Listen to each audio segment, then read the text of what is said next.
Bien, nos habíamos quedado viendo que esta Segunda Guerra Mundial primero se inició con importantes victorias por parte del eje, es decir, por parte de Alemania e Italia principalmente. Hemos visto cómo se expandieron por prácticamente toda Europa Occidental, por el Mediterráneo y por el norte de África. Y luego hemos visto cómo la situación de la guerra gira. Gira porque primero Hitler decide invadir Rusia, lo cual es un grave error y hará que Rusia se cambie de bando. Por otro lado, Japón atacó la base militar estadounidense de Pearl Harbor, lo que hizo a Estados Unidos entrar en guerra, y esto hizo que la situación en 1942 pues diera la vuelta de alguna manera. Es decir, de parecer que iba a ganar la guerra las potencias del eje, de parecer que iban a ganar los fascismos y Alemania, pasamos ahora a los contraataques por parte de los aliados, es decir, por parte de Francia, Reino Unido y ahora también unidos a ellas Rusia y Estados Unidos. Entonces empiezan a realizar ofensivas. Hemos visto que el Reino Unido estaba aislado en la isla de Gran Bretaña por Hitler, que lo tenía cercado, y atacará en África, haciendo que los alemanes se retiren de África. Por otro lado, después de la batalla de Stalingrado, eh, Stalin vence, con lo que vimos de la claudicación del general Paulus y tal, pero luego Stalin no solamente se queda con esa victoria, sino que va a empezar a expandirse, como vemos aquí, va a empezar a expandirse desde Stalingrado hacia Alemania, barriendo toda esta zona. Por otro lado, como hemos visto, Reino Unido ha atacado el norte de África y ha hecho que se retiren los soldados alemanes, y ahora vamos a ver estas operaciones de aquí que se suceden con el desembarco de Normandía. El desembarco de Normandía tiene lugar en junio de 1944. Hay una película, la de Salvar al Soldado Ryan, que es visualmente espectacular y que muestra cómo de cruel era una batalla en la Segunda Guerra Mundial. El desembarco de Normandía se inician los fuertes golpes contra el eje en la zona de Europa. Las tropas británicas, junto con las de Estados Unidos, desembarcan en la zona de Normandía, que en esta zona estaba tomada por los alemanes, que tendrán que irse. De hecho, tras el desembarco van venciendo a los alemanes, que deben retirarse, y una anécdota es que Hitler, antes de retirarse del norte de Francia, pidió que se eliminaran todos los monumentos de París y que se incendiara Notre Dame. Por suerte no le hicieron caso, aunque ya hemos visto que recientemente, el año pasado, Notre Dame sufrió un fuerte incendio, pero aún así aún sigue en pie. Entonces, me han mencionado los alemanes, los británicos y los americanos inician el avance hacia Alemania. Lo inician desde el oeste, liberando a todos los territorios controlados por Alemania, y por su parte la Unión Soviética avanza desde el este, es decir, van a cerrar a Alemania en Berlín. Finalmente, la resistencia nazi se atrinchera en Berlín, pero finalmente la Unión Soviética conseguirá entrar a Berlín y tomarlo. ¿Y esto qué provocará? Pues el suicidio de Hitler, como veremos posteriormente. Gracias a la Unión Soviética se toma Berlín, y de aquí sale esta icónica imagen donde aparece un soldado de la Unión Soviética extendiendo sobre el Riksdag, el Parlamento alemán, la bandera de la Unión Soviética. Esta imagen es muy famosa porque parece como que se haya tomado en mitad de la batalla. De hecho, por aquí hay humo y tal, pero nada, nada, nada por el estilo, sino que se tomó unos días más tarde. Este humo se editó con edición fotográfica, y de hecho se sabe que esta foto también es de días posteriores y que está editada, porque ahora no la veis porque estoy yo, pero cuando me quite pues podréis ver que aquí el soldado, o sea, aquí la persona que sujeta al soldado para que extienda la bandera tiene dos relojes, ¿vale? Es un poco la anécdota que tiene esta foto. De esta manera vemos que finalmente el régimen nazi se ve cercado tras el desembarco de Normandía por el avance de británicos y americanos, y, bueno, americanos, estadounidenses. Y por otro lado, desde el este le ataca la Unión Soviética. Finalmente la Unión Soviética toma Berlín y esto propiciará el suicidio de Hitler.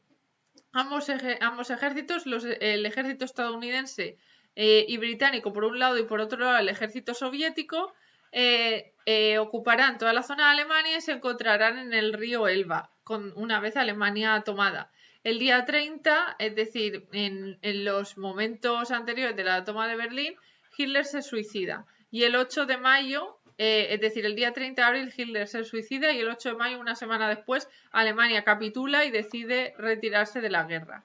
Sobre el suicidio de Hitler se ha especulado mucho porque la versión oficial es que se suicidó junto con su mujer Eva Braun y su cadáver nunca se encontró. Dicen porque mandaron incinerarlos, pero claro, es muy difícil.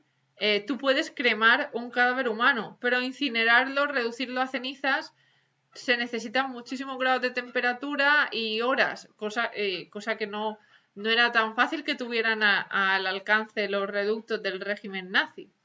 Entonces se ha especulado mucho sobre si el cadáver sí lo tendrán los aliados, si no, si la versión oficial será cierta, si no. Lo que sí que está claro es que en el caso de que se supiera, a nadie le interesaría decir dónde está el cadáver para evitar que se produjeran peregrinaciones. ¿Vale? Es decir, igual que aquí en España durante mucho tiempo ha estado, bueno, hasta prácticamente hasta la actualidad, ha estado Hitler enterrado en el Valle de los Caídos y eso era también un sitio de peregrinación donde iban muchas personas que compartían muchos fascistas que compartían la ideología franquista, iban a rendirle pleitesía, pues también pues querían evitar eso, igual que se ha evitado retirando el cadáver de Franco del Valle de los Caídos y que no sea enterrado como un héroe, pues querían hacer lo mismo con Hitler, que no quedara enterrado como un héroe y evitar esas peregrinaciones. Pero de momento la versión oficial es que su cadáver fue incinerado junto con el de su mujer y por tanto no hay restos del cadáver. Entonces, hemos visto que en Europa la guerra ha acabado, pero queda aún la guerra en el Pacífico. Japón no se rinde. De hecho, mantiene una fanática resistencia, fanática, que no fantástica. Fanática significa que lo hacen con una fe ciega, obediencia ciega, y un ejemplo de esto son los kamikazes, estos soldados suicidas que deciden inmolarse con tal de tener cierta victoria. En este momento, viendo un Japón tan belicista que hizo estragos en China, donde os podría pasar información sobre lo que sucedió en algunas ciudades de China donde las mujeres eran violadas, es decir, pero violadas con una brutalidad tremenda y los asesinatos que se cometían eran con muchísima crueldad, que ha inspirado incluso muchas películas. En este momento, con un Japón tan belicoso, el presidente Truman de Estados Unidos decide utilizar la bomba atómica. Esta bomba atómica es lanzada en la ciudad de Hiroshima y Nagasaki en 1945. Y ante este horror nuclear, ante las desgracias que se producen allí, pues Japón decide capitular.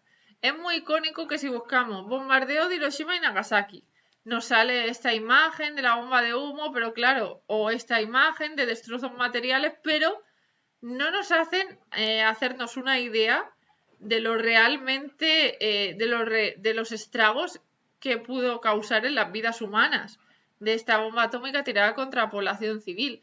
Sí, debemos recordar que es una guerra y que Japón también era cruel con los vencidos, pero no debemos olvidar que una cosa es el ejército y otra la población civil que sufrió esto. Entonces siempre tenemos que estar en contra de todos los crímenes que afecten a la humanidad.